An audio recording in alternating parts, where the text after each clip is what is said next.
Assalamualaikum warahmatullahi wabarakatuh. Alhamdulillahi rabbil alamin. Nahmaduhu wa nasta'inuhu wa nastaghfiruh. Wa na'udzu billahi min syururi anfusina wa min sayyiati a'malina. Man yahdihillahu fala mudilla lah wa man yudlil fala hadiyalah. Asyhadu an la ilaha illallah wahdahu la syarikalah. Syahadata man huwa khairu maqama wa ahsanu nadiya. Wa ashhadu anna Muhammadan abduhu wa rasuluhu al-muttasifu bil makarimi kibaran wa sabiyya.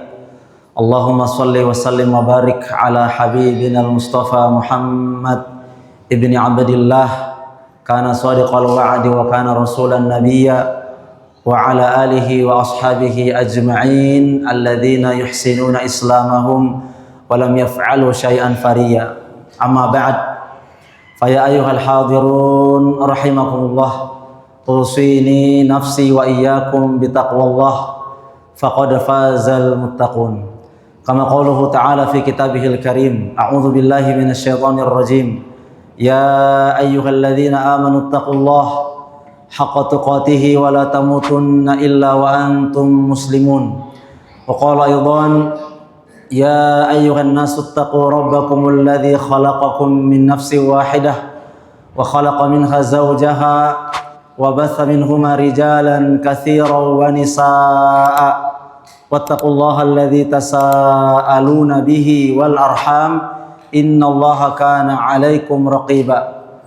Wa qala aidan ya ayyuhalladzina amanu taqullaha wa qulu qawlan sadida yuslih lakum a'malakum wa yaghfir lakum dhunubakum wa may yuti'illaha wa rasulahu faqad faza fawzan 'azima.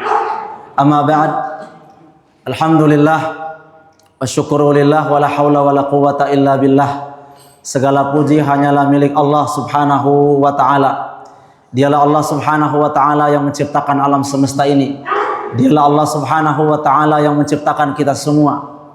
Dialah Allah Subhanahu wa taala yang menghidupkan kita, dan saat kita hidup pun Allah Subhanahu wa taala telah menentukan akhir kehidupan kita. Semoga Allah mengakhirkan kehidupan kita dalam keadaan husnul khatimah. Semoga Allah Subhanahu wa taala mengakhirkan kehidupan kita dalam keadaan kita ridho kepadanya dan dia pun ridho kepada kita.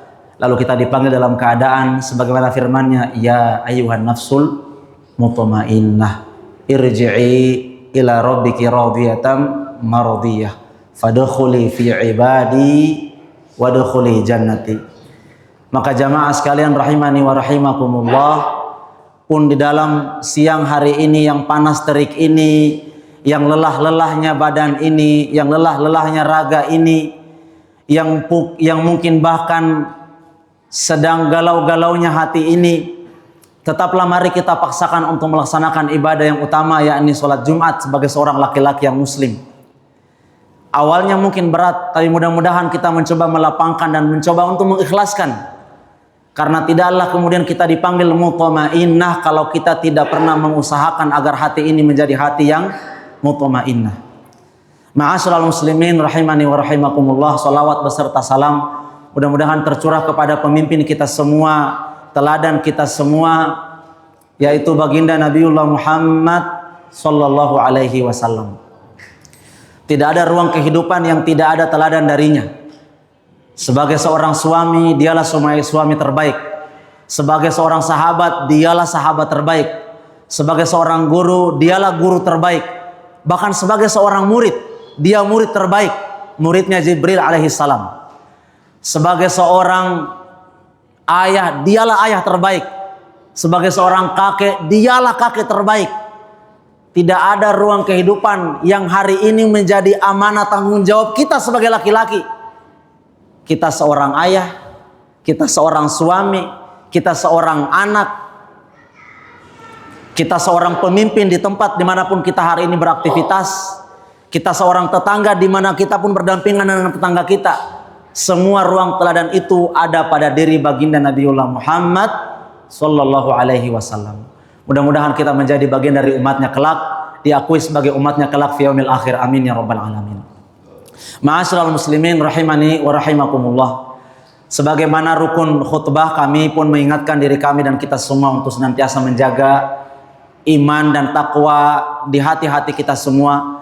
Karena takwa itu hakikatnya bukan apa yang tampak, bukan apa yang terlihat daripada pakaian yang indah yang kita pakai hari ini, bukanlah kopiah yang terbaik yang kita pakai hari ini, bukanlah parfum yang paling wangi yang kita pakai hari ini. Tetapi hakikat takwa itu ada di dalam hati kita. Dan Allah yang lebih tahu, innahu alimum bidatis sudur. Allah yang lebih tahu isi hati kita semua.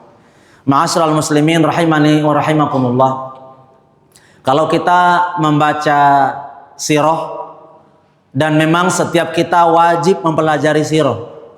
Mudah-mudahan setiap di rumah-rumah kita tidak boleh tidak ada buku sirah. Ya, ini kami mengapresiasi tadi disampaikan oleh Al-Ustadz, protokol tadi menyampaikan bahwa di masjid kita ada kajian sirah. Subhanallah, itu hal yang sangat baik.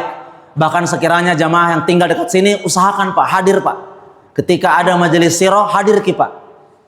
Karena sirah itu tidak lain bukan sebatas sebuah pelajaran sejarah sebagaimana kita mempelajari sejarah manusia-manusia yang bahkan diceritakan orang-orang hebat.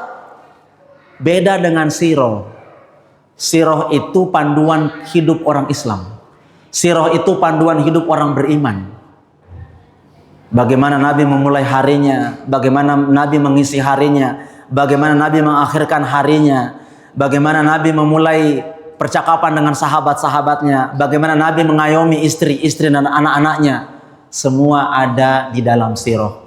Sirah kata para ulama satu dari dua pintu untuk kita mencintai dan menghidupkan sunnah-sunnah Nabi Shallallahu Alaihi Wasallam. Untuk kita mengenal dan mencintai Nabi Shallallahu Alaihi Wasallam. Pintu yang pertama adalah sirah itu sendiri. Pintu yang kedua adalah hadis. Ya, maka pun kita pun mengapresiasi setiap ada majelis-majelis hadis, kita usahakan hadir Pak. Ya, walaupun mungkin hadis Arba'in An-Nawawi yang katanya hadis kitab yang sangat singkat, iya singkat, tapi isinya padat. Ya, ada masjid bahkan bisa lebih dari 1 tahun hanya untuk mengkaji hadis Arba'in An-Nawawi. Subhanallah. Ma'asyiral muslimin rahimani wa rahimakumullah. Setiap kita yang mempelajari sirah, maka adalah hal yang wajar apabila kita bertanya di dalam benak kita mengapa manusia pilihan kekasih Allah tersebut, Nabiullah Muhammad sallallahu alaihi wasallam itu menabi yang tidak spesifik hanya untuk satu umat, yang tidak hanya khusus untuk satu kaum, tapi dia diutus untuk seluruh umat manusia akhir zaman. Ketika Nabi lahir, saat itu sudah tandanya akhir zaman. Bukan hari ini kemudian kita sebut 2025 akhir zaman. Sejak Nabi lahir itu sudah disebut akhir zaman. Karena Nabi itu diutus untuk manusia akhir zaman. Jamaah sekalian, mestilah mungkin dalam benak kita bertanya, kenapa manusia pilihan itu diutus lahir dari tanah Arab? Seorang yang berkebangsaan Arab. Ya, ini mungkin pernah ada yang mendapati materi ini mungkin di masjid yang lain. Memang ini materi kami, materi favorit untuk kemudian menghadirkan kesadaran kita kembali. Sekiranya pun ini terulang tidak mengapa, karena begitulah syariat ini. Banyak pengulangan. Begitulah hakikat manusia, tempatnya lupa. Maka tidak mengapa pun akhirnya kalaulah di tempat ini ada yang sudah mendengarkan ulang di tempat-tempat yang lain. Jamaah sekalian, mengapa manusia pilihan itu diutus di tanah Arab, berkebangsaan Arab? Kenapa pula kita angkat ini? Karena jamaah sekalian, mungkin beberapa tahun yang lalu lah, entahlah apakah dia seorang muslim ataupun bukan, ada saja kemudian orang yang berupaya mendikotomi Islam dengan Arab.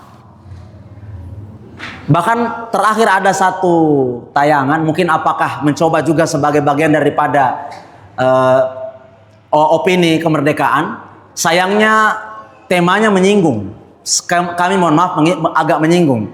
Ketika dia angkat satu tayangan video-video, kemudian dia bilang budaya asli kita digeser dengan budaya gurun pasir. Subhanallah, ada kalimat seperti itu. Ya. Lalu kemudian dimunculkanlah budaya-budaya yang sebenarnya itu bertentangan dengan akidah kita. Ini dibilang budaya, akhirnya wajar juga. Akhirnya ada orang komentar. Ada orang komentar kemudian mengatakan, itu budaya-budaya dari barat, kenapa Anda juga diam? Justru budaya itu jauh lebih merusak anak negeri ini daripada budaya yang Anda sebut itu gurun pasir. Allahu Akbar. Inna lillahi wa inna ilaihi raji'un. Jamaah sekalian, wajar saja kemudian kita bertanya, ada apa dengan itu? Ya, di hadapan kami ada guru-guru di sini, ada yang sudah faqih mungkin dalam bahasa Arab. Sekiranya saja kita teliti dari segi bahasa saja, maka hanya bahasa Arab satu-satunya bahasa yang bisa mewakili pesan-pesan dari Allah Subhanahu wa taala. Jutaan kosakata yang tidak bisa diwakili oleh bahasa lain, bahkan bahasa Indonesia negara kita sendiri. Apalagi bahasa kita banyak kemudian diserap daripada bahasa Arab. Yang tadi kami katakan ada upaya mendikotomi, iya. Dulu kemudian ada, kita pun berpakai pakaian seperti ini, pakaian orang Arab itu. Istri-istri kita memakai cadar, pakaian orang Arab itu. Subhanallah, subhanallah. Pakaian orang Arab itu tidak ada pakaiannya.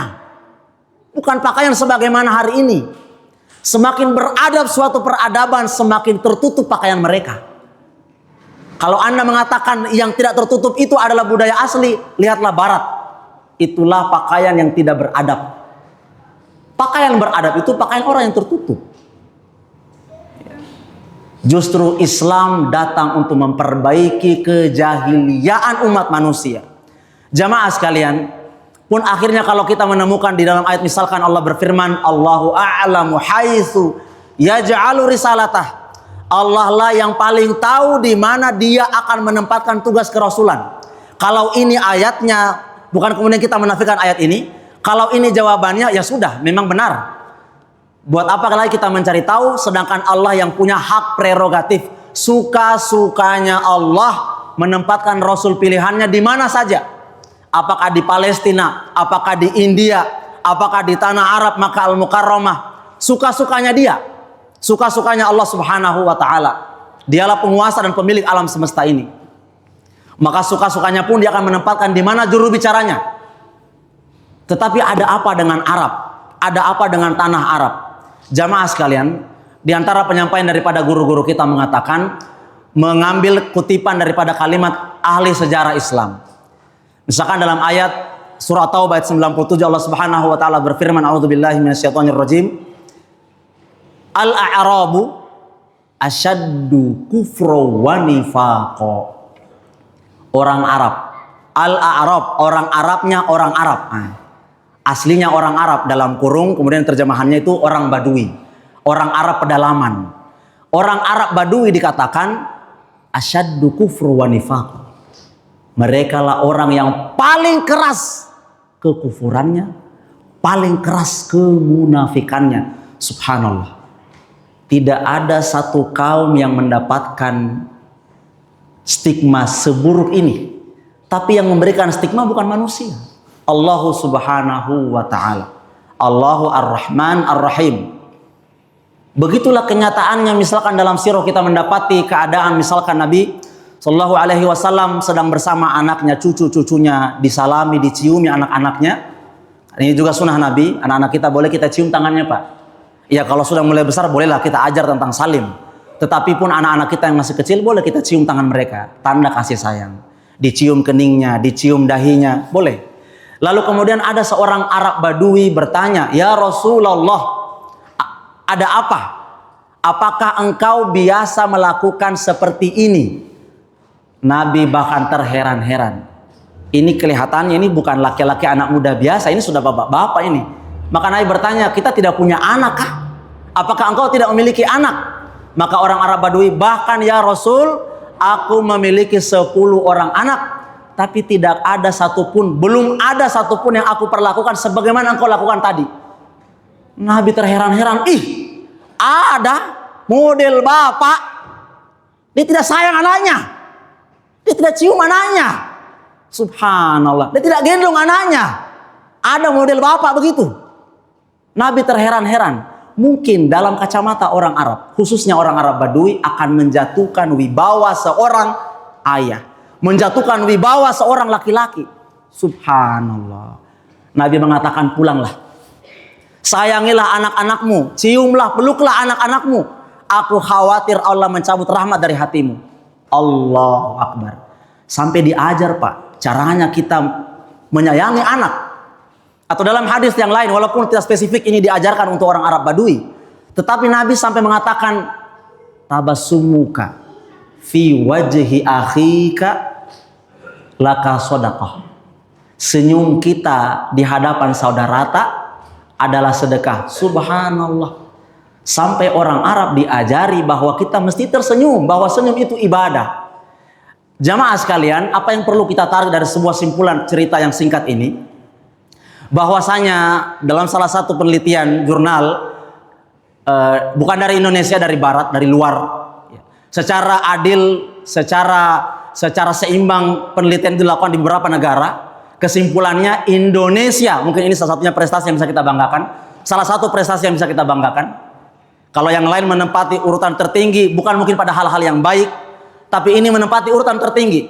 Satu-satunya negara yang paling ramah di dunia, Indonesia. Kesimpulannya kenapa? 98% penduduknya murah senyum. Jadi ukuran ramah itu pas senyum dulu. Subhanallah. Ukuran ramah senyum dulu. 2%-nya bukan orang Indonesia. Jamaah sekalian, apa menjadi benang merahnya? Orang Arab dahulu sebegitu kerasnya watak mereka. Dipengaruhi juga dengan geografis. Ya, di hadapan kami ada orang tua kami yang sudah sampai juga di sana. Pasti mengetahui kondisi alam. Bagaimana panasnya, panas sekali. Bagaimana dinginnya, bisa dingin sekali. Bahkan hampir melewati 0 derajat. Oh, sudah titik beku. Melewati kemarin ibadah haji, jamaah haji mengatakan sudah hampir 50 derajat. Subhanallah. Panas sekali. Sedikit lagi itu sudah mendidih. Maka oleh karena itu jamaah sekalian, keras-kerasnya Arab, sadis-sadisnya Arab, senggol sedikit pedang yang bicara. Bagaimana Aus dan Khazraj, sama-sama orang Arab. Sebelum datangnya baginda Nabi ke Madinah, dua suku ini berperang. Sedikit saja baku senggol, perang. Sedikit saja baku senggol, perang. Subhanallah. Bahkan diriwayatkan, walaupun ini perlu kita klarifikasi, bukan Umar, ya, karena tidak ada riwayat secara sahih yang mengatakan Umar pernah membunuh anaknya. Tetapi ada kabilah Arab, tetapi bukan Quraisy, kabilah Arab yang memang merasa malu, bahkan hampir membunuh anak-anak perempuan mereka. Itu dulu sebelum datangnya Islam. Datangnya baginda Nabi, jangankan bukan lagi persoalan malu, jangankan lagi persoalan dibunuh, bahkan setelah datangnya Nabi, perempuan begitu sangat amat dimuliakan. Sudah hafal kita semua, setidaknya redaksi terjemah kalimatnya, mana yang dahulu ya Rasul, saya dahulukan. Maka kata Rasul, ibumu, ibumu, ibumu. Baru kemudian kata ayahmu. Subhanallah. Betapa ibu dimuliakan daripada ayah pada sisi-sisi tertentu. Walaupun juga ayah tentu tidak kalah kemudian dikatakan tidak mulia dibanding ibu, tidak. Semua punya ruangnya. Ada ruang-ruang kemuliaan yang hanya ibu yang bisa lakukan, yang hanya ayah yang bisa lakukan. Subhanallah. Jamaah sekalian, apa kesimpulannya? Bahwasanya negeri kita hari ini tentu saja kita semua memiliki smartphone. Di hadapan kita hampir kita buka HP kita, berita kriminal tidak ada habisnya. Setiap hari. Berita tidak di Makassar, tidak di Maros, tidak di Jawa, tidak di Kalimantan. Satu negeri ini, bahkan seluruh dunia ini sedang berjalan menuju titik nadir. Seolah kita mencari di mana petunjuk, di mana petunjuk. Padahal hari-hari kita baca petunjuk itu, Al-Quranul Karim. Jamaah sekalian, baginda Nabi tidak datang hanya seorang diri, melainkan Allah menitipkan satu yang sangat utama. Taraktu fikum amroini lan tadillu abadan. Kitabullah wa sunnati Nabi.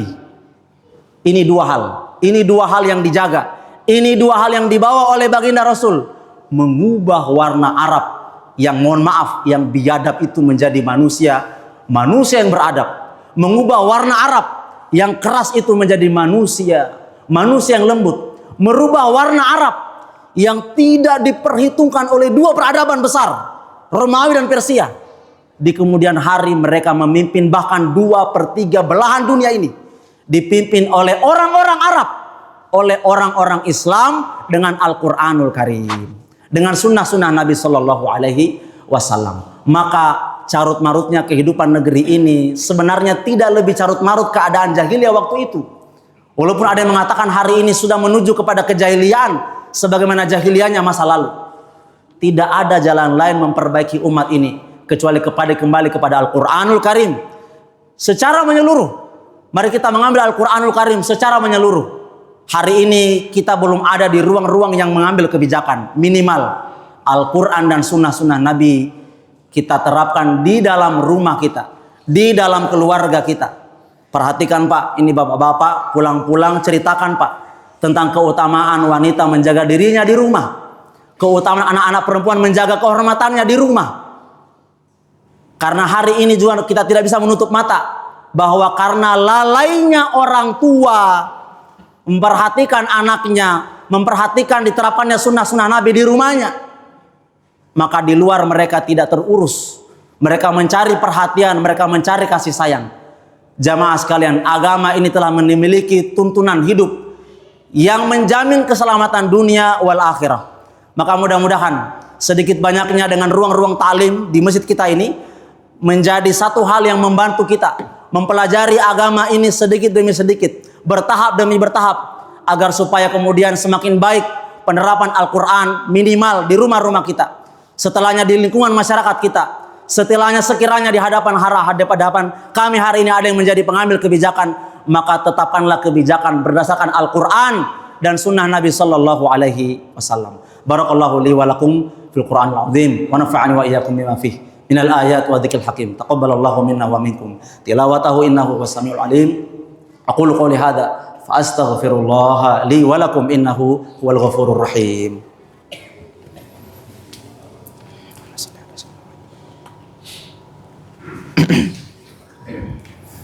Alhamdulillah ala ihsanihi wa syukru lahu ala taufiqihi wa imtinanihi. Asyhadu an la ilaha illallah wahdahu la syarika lahu wa asyhadu anna Muhammadan abduhu wa rasuluh ad'a ila ridwani. Allahumma salli wa sallim wa barik ala nabiyyina wa habibina Muhammadin wa ala alihi wa ashabihi ajma'in. Ya ayuhan nas ittaqullaha fi ma amar wa antahu amma naha wa alamu annallaha amarakum bi amr bada'a fihi bi nafsihi wa sana bi malaikatihil musabbihati bi qudusihi wa qala ta'ala innallaha wa malaikatahu yusalluna 'alan nabi ya ayyuhalladzina amanu sallu 'alaihi wasallimu taslima. Allahumma salli ala Muhammad wa ala ali Muhammad wa ala anbiya'ik wa rusulik wa malaikatil muqarrabin wa radallahumma 'anil khulafa'ir rasyidin Abi Bakar wa Umar wa Utsman wa Ali wa an baqiyatis sahabah wa tabi'in wa tabi'ina tabi'in wa man tabi'ahum bi ihsan ila yaumiddin warḍu 'anna ma'ahum bi rahmatika ya arhamar rahimin. Allahumma ighfir lil muslimina wal muslimat wal mu'minina wal mu'minat al ahya'i minhum wal amwat innaka sami'un qaribun mujibud da'awat wa yaqdi al hajat. Allahumma ighfir lana wa liwalidina walil mu'minina yawma yaqumul hisab. Allahumma ighfir lana wa liwalidina Allahumma ighfir lana wa liwalidina wa liman dakhala baitina mu'minan walil mu'minina wal mu'minat. Ya Rabb ya Dzal Jalali wal Ikram, ampunilah dosa-dosa kami, ampunilah dosa kedua orang tua kami, ampunilah dosa-dosa kami kepada kedua orang tua kami. Ya Allah, sayangilah mereka. Sekiranya masih ada di antara mereka satu di antara keduanya, maka izinkanlah kami melakukan bakti sebaik-baik bakti sebelum Engkau memisahkan kami dengan mereka. Ya Dzal Jalali wal Ikram, sekiranya ada yang telah mendahului kami, kedua orang tuanya atau satu di antaranya, maka ampunilah mereka. Maafkan kesalahan mereka, lapangkan kubur mereka, terangi kubur mereka ya Rabb, dan ganjarlah dengan sebaik-baik surga, sebaik-baik tempat yakni surga di sisimu, dan kumpulkanlah kami bersama mereka semua. Amin ya rabbal alamin. Ya Dzal Jalali wal Ikram, Rabbana hablana min azwajina wa dzurriyyatina qurrata a'yun waj'alna lil muttaqina imama. Rabbana hablana minas solihin, Rabbana hablana minas solihin, Rabbana hablana minas solihin. Ya Allah, perbaikilah hubungan kami dengan orang-orang beriman dimanapun kami berjumpa. Ya Allah, perbaikilah hubungan kami dengan istri-istri kami. Ya Allah, perbaikilah hubungan kami dengan anak-anak kami. Ya Allah, perbaikilah hubungan kami dengan tetangga-tetangga depan, kanan, belakang, kiri rumah kami. Ya Allah, perbaikilah hubungan kami dengan teman sejawat di tempat kami bekerja. Ya Allah, perbaikilah hubungan kami dengan siapapun orang beriman yang kami temui. Ya Dzal Jalali wal Ikram. Rabbana ighfir lana wa li ikhwanina alladzina sabaquna bil iman wa la taj'al fi qulubina ghillan lil ladzina amanu rabbana innaka raufur rahim. Allahumma ansur ikhwanana al mujahidin fi Filistin wa fi Ghazzah wa fi kulli makan ya rabbal alamin. Ya Allah, sungguh hari ini kami hanya bisa berdoa ya Rabb. Kami hanya bisa mengangkat tangan kami mendoakan saudara-saudara kami. Ya Allah, ampuni kelemahan kami. Ya Allah, ampuni keterbatasan kami untuk menolong saudara-saudara kami yang sedang dijajah oleh kaum Yahudi laknatullah di Palestina sana. Ya Dzal Jalali wal Ikram, setidaknya doa-doa kami angkatlah, kabulkanlah. Setidaknya doa-doa kami jadikanlah hujah di sisimu kelak bahwa kami telah berusaha menolong mereka. Kami sesungguhnya kami sangat mencintai mereka. Ya Dzal Jalali wal Ikram. Rabbana atina min ladunka rahmah wa hayyi' lana min amrina rasyada. Allahumma inna nas'aluka ridhaka wal jannah wa na'udzubika min sakhtika wan nar. Rabbana atina fid dunya hasanah wa fil akhirati hasanah wa qina adzaban nar wa adkhilnal jannata ma'al abrar ya aziz ya ghaffar ya rabbal alamin. Ibadallah, innallaha ya'muruna bil 'adli wal ihsan wa ita'i dzil qurba wa yanha 'anil fahsya'i wal munkar wal baghi ya'idzukum la'allakum tadhakkarun. Fadhkurullaha al-'azim yadhkurkum washkuruhu ala ni'amihi yazidukum wa la dzikrullahi akbar. Wallahu ya'lamu ma tasna'un. Aqimis shalah.